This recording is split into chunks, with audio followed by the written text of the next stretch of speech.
So yeah, I'm back. This is Don Gertz from Royal LePage, Little Oak Realty, and a couple weeks ago we started a series on doing the gardening on a sun deck or on a patio deck on a condo. So I live in a condo. I'm fortunate that I have a larger than average deck, but still I think some of the principles will apply, where you're using containers. So I had started a bunch of seedlings about 6 weeks ago, and it was time to move them along. You can see they've grown, and I'm happy for that. But one of the things I noticed is that I planted different types, and some of them grow faster than others. So they get closer to the light, and some of the light's hot.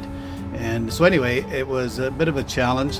But I'm going to do some transplanting today, and we're going to do a couple other things. We're going to get these. These are outside, so when you're on a deck, you have to try to be container friendly. We've also got some soil that we're going to mix up and use, and you can see that here. So I went to the garden center and picked up some Pro Mix. That's a premium all-purpose mix. I don't know if it's any good. We'll see if the plants grow. And then I also got a organic seed starting mix that I want to grow my basil in. And then just some worm castings and some organic stuff as well. So we're just going to set this up to go. And while we're at it, I got to show you my beautiful azaleas.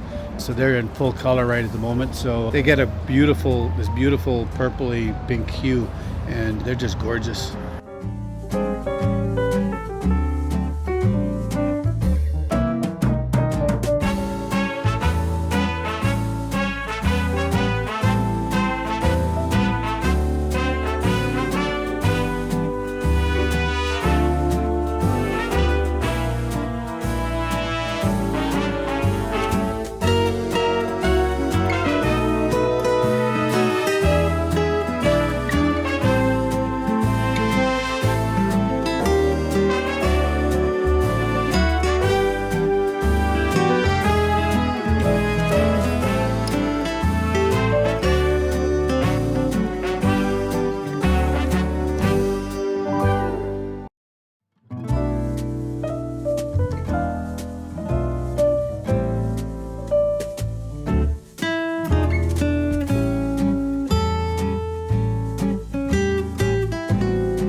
But you can see we put them into the containers, and I put them into the containers. I know the kale and the lettuce, I think, will do okay in the cold weather, but they might go into a little bit of shock because coming out of the house, they were in basically like a greenhouse, and it's still a little cool outside.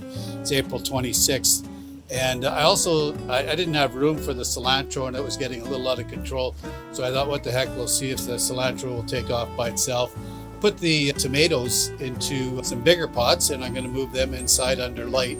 Now that's a little one there that just started going. It didn't go like the other ones. I don't know why, but we'll give it a chance and to see if it'll work. And yeah, that's some other pots. I'm getting these pots ready for the basil that I got going to get into some bigger pots, and hopefully we'll have a good basil harvest. There's that beautiful azalea. Got some other hostas and some other plants going in my garden, and then some flowers. This is where the primary vegetables are going to go. That orange thing over there, I buried, I guess it's a 5-gallon bucket, drill some holes in it, and I'm going to see if that works for compost. Put it next door to the rhubarb, because rhubarb apparently are heavy feeders and they like the compost. So I'm going to see if that'll work for me. I did it over there as well, but you can see the little flags. The flags are where the irrigation guy put the flags in there because apparently I broke the pipe. And that was before the water was turned on, so we didn't know until he came around to test it. I moved my worm bins in behind here, so they're kind of out of sight, but the worms are munching away on different things, and then I got the old garbage can for more compost. So we're trying to do this as organically as we can.